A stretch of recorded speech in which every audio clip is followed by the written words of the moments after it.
ஆனால் நமக்கு ஒரு தெய்வம் தான் இருக்க வேண்டும். ஹல்லேலூயா. அந்த தெய்வம் நம்முடைய காரியங்களை எல்லாம் சரி செய்ய வேண்டும்.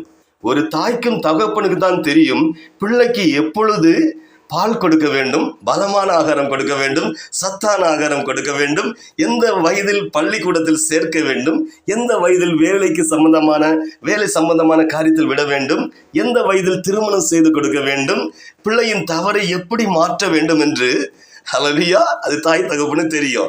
வானமின் சிங்காசனம் பூமியின் பாதப்படி என்று சொன்ன ஆண்டவன் இரட்சகருமாகிய இயேசு கிறிஸ்துவால் மட்டும்தான் நம்முடைய பாவங்களையும் சாபங்களையும் மனவேதனைகளையும் துக்கங்களையும் கலக்கத்தையும் கண்ணீரையும் கவலையையும் மரணத்துக்கே வந்தவான வியாதிகளையும் மன சோர்வுகளையும் மன கஷ்டத்தையும் கடன் நெருக்கடிகளையும் மாற்ற முடியும். தேவ பிள்ளைகளே, அதற்கு நம் ஆபத்து வரும்போது அவரை நோக்கி ஜெபிக்க வேண்டும். மனுஷர்களை நோக்கி பார்க்க